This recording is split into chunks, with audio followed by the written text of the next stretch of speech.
తెలుగు చిత్ర పరిశ్రమను నాశనం చేస్తున్నది ఎవరు, నాశనం చేసుకుంటున్నది ఎవరు? సరిగ్గా దిల్ రాజు సినిమాకు సంబంధించిన ప్రీ రిలీజ్ ఈవెంట్లోనే కొందరు మాట్లాడుతూ ఉంటారు వివాదాస్పద వ్యాఖ్యలు. పోతే నిర్మాత దిల్ రాజే కదా అన్న ధైర్యంతో మాట్లాడతారో, లేకుంటే మనం ఏం మాట్లాడినా చెల్లుతుంది అన్న ధైర్యమో కానీ రెచ్చగొట్టేది సినిమా వాళ్ళు.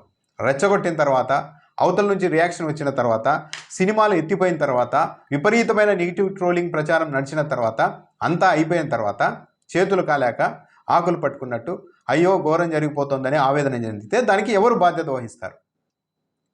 సంగీత దర్శకుడు తమన్ చెప్తూ ఉన్నారు, అసలు తెలుగు సినిమా అంటే భయం అవుతోంది. ఇప్పుడు అసలు నిర్మాతలు భవిష్యత్తులో ఉంటారా, అసలు సినిమాలు తీసేందుకు బయటకు వస్తారా అని భయం వేస్తోంది. విపరీతంగా నెగిటివ్ ట్రోల్స్ చేస్తూ ఉన్నారు సినిమా మీద. ఒక సినిమా రిలీజ్ కంటే ముందే ఆ ట్రోలింగ్ మొదలు పెడుతున్నారు, నెగిటివ్ ప్రచారం మొదలు పెడుతున్నారు. ప్రపంచ స్థాయికి వెళ్లాల్సిన తెలుగు సినిమాని మనమే నాశనం చేసుకుంటూ ఉన్నాము. ఒక నిర్మాత ఎంతో కష్టపడి డబ్బులు తెచ్చిపెట్టి ఉంటాడు. ఒక సినిమా వెనకల, ఒక సక్సెస్ వెనకల ఒక నిర్మాత జీవితం ఉంటుంది. ఎంతోమంది అందులో పనిచేసిన వ్యక్తుల జీవితాలకు సంబంధించిన అంశం అన్నది కూడా లేకుండా నెగిటివ్గా ట్రోల్ చేసేస్తూ ఉన్నారు. దానివల్ల తెలుగు చిత్ర పరిశ్రమ ఏమైపోతుందో అన్న భయం కలుగుతోంది, ఆందోళన కలుగుతోంది, అసహనం కలుగుతోంది అని కూడా దర్శకుడు తమన్, సంగీత దర్శకుడు తమన్ చెప్తున్నారు. తమన్ ఆవేదనలో అర్థం ఉంది. నిర్మాత అనేవాడు అన్నం పెట్టేవాడు. అతను బాగుంటే మిగిలిన వ్యవస్థ అంతా బాగుంటుంది. అలాంటిది నిర్మాతలే సినిమాలు రిలీజ్ అయిన తర్వాత ఆ నెగిటివ్ ట్రోలింగ్కి, దానికి తట్టుకోలేక ఫెయిల్యూర్కి బయటకు రావడానికి కూడా చాలామంది జంకుతూ ఉన్నారు. మొన్న దిల్ రాజుకు వర్షం పడ్డాయి. ఈ మధ్య వచ్చిన సంక్రాంతికి వస్తున్నాం సినిమా నిలబెట్టకపోతే దిల్ రాజు సంగతి ఇంకోలా ఉండేది పరిస్థితి. ఆయన నిలబడ్డారు, ఓకే. కానీ చాలామంది నిర్మాతలు ఈ పరిస్థితిని ఎదుర్కొంటూ ఉన్నారు. అయితే ఈ నెగిటివ్ ట్రోల్ అనేది ఎక్కడ జరుగుతుంది, ఎవరి ద్వారా మొదలవుతోంది, ఎవరు ఇనిషియేట్ చేస్తున్నారు అన్నది. అసలు సినిమా వాళ్ళకు బాధ్యత ఉందా? నిజంగా సినిమా వాళ్ళకు బాధ్యత ఉందా? ఒక సినిమాలా తీసుకొని ఈ సినిమాని ఈ రాష్ట్రంలో కులాలకు, మతాలకు, రాజకీయ పార్టీలకు అందరూ అతీతంగా మా సినిమా చూడాలి అన్న ఆకాంక్ష ఎవరికైనా ఉందా? అలాంటి ఆకాంక్ష ఉన్న వాళ్ళు ఎంతమంది? డైరెక్ట్గా సినిమా ఫంక్షన్లలోనే కొన్ని వర్గాల్ని, కొన్ని రాజకీయ పార్టీల్ని టార్గెట్గా చేసుకొని నోరు పారేసుకోవడం, నోటి దూల తీర్చుకోవడం, ఆ తర్వాత నెగిటివ్ ట్రోల్ జరగగానే అయ్యో మా సినిమాని దెబ్బ కొట్టేశారు అని బాధపడితే ఎట్లా? ఒకటి, గేమ్ చేంజర్ సినిమాకి సంబంధించిన ఫంక్షన్ రాజమండ్రిలో జరిగినప్పుడు పృథ్వీ, ఆయన వైసీపీ నుంచి ఇప్పుడు జనసేనలో చేరాడు. ఆయన చేసిన వ్యాఖ్యలు ఎవరైనా విన్న తర్వాత ఇక ఇటువైపు వాళ్ళు నెగిటివ్ ట్రోల్ చేయకుండా ఆ సినిమా గురించి అబ్బో గొప్పగా ఉందని చెప్తారా? ఎంత అహంకారం! కాకపోతే సినిమా తర్వాత ఆంధ్ర రాష్ట్ర రాజకీయాల్లో చాలా మార్పులు వస్తాయి. ఇది నిజంగా ముందే వచ్చి ఉంటే ఈ సినిమా ఆ 11 కూడా ఉండేది కాదు, 0 ఉండేది. That is the power of Ram Charan. సరే, ఇతను వయసులో పెద్దోడే కదా, సినిమా పరిశ్రమ గురించి తెలిసినోడే కదా, లాభ నష్టాల గురించి తెలిసినోడే కదా. మరి ఇతను ఆ సినిమా ఫంక్షన్లో కూర్చొని ఈ సినిమా ముందే వచ్చింటే ఆ 11 కూడా వచ్చేవి కాదంటే ఎవరిని వైఎస్ఆర్సీపీ వాళ్ళని డైరెక్ట్ అంటున్నాడు, హేళన చేస్తూ ఉన్నాడు. ఈ సినిమా వచ్చి ఉంటే వైసీపీకి 11 సీట్లు కూడా వచ్చేవి కాదని.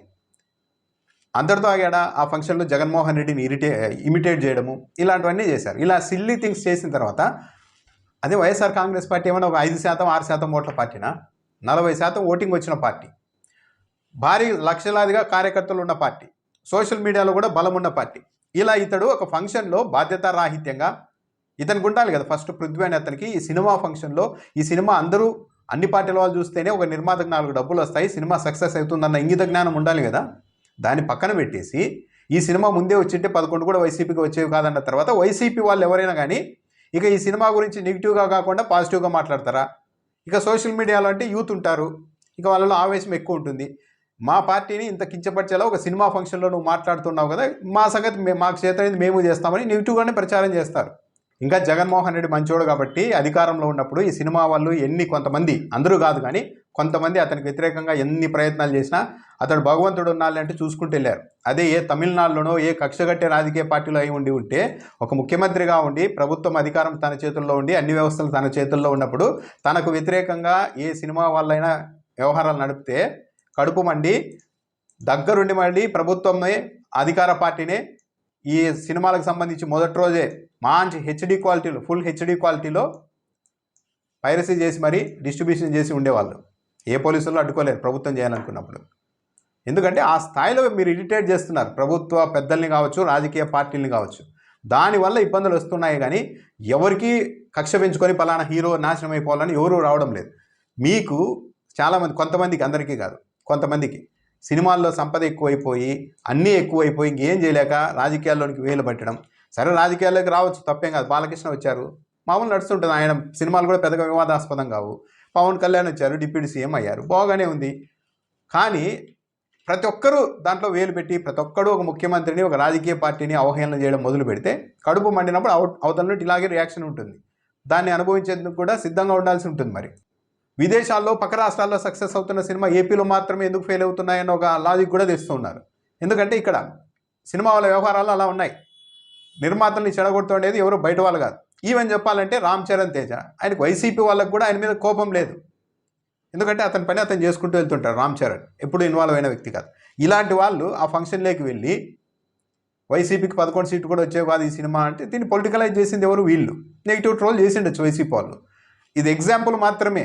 ఇలా ఓన్లీ వైసీపీ వాళ్ళనే కాదు, పక్క హీరోల్ని టెంపర్ చేయడము, పక్క ఒక సినిమా తమకు నచ్చని హీరో సినిమా వస్తే ఇదే హీరోల ఫ్యాన్స్ ఆ సినిమా హీరోకి సంబంధించి ట్రోల్ చేయడము, ఆ సినిమా బాగోలేదంటూ చెప్పడము, వాళ్ళు వీళ్ళని మళ్ళీ టార్గెట్ చేయడము, ఇదే కదా జరుగుతుండేది. పుష్ప విషయంలో కూడా అదే జరిగింది కదా. సొంత క్యాంపులోనే పెద్ద పెద్ద వాళ్ళతో వ్యతిరేకంగా ఆ సినిమాని దెబ్బకొట్టడానికి, అల్లు అర్జున్ని ఇబ్బంది పెట్టడానికి ట్రై చేశారు కదా తెర వెనుక. కర్మ ఊరికే ఉంటుందా? రిటర్న్ మళ్ళీ వచ్చింది. ఇప్పుడు జరిగింది గేమ్ చేంజర్. ఫస్ట్ ప్రొడ్యూసర్లు కావచ్చు, దర్శకుడు కావచ్చు, ఇంకా ఏమైనా బాధ్యత ఉన్న వాళ్ళు ఎవరైనా హీరోలు ఉంటే వాళ్ళు కావచ్చు, సినిమా ఫంక్షన్లలో రాజకీయ ప్రసంగాలు చేయొద్దండి.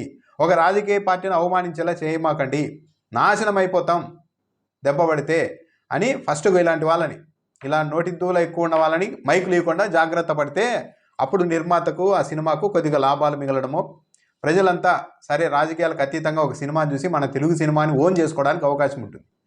మన తెలుగు సినిమాని ఓన్ చేసుకోకుండా కొన్ని వర్గాల్ని దూరం చేసుకుంటున్నదే వీళ్ళు కదా.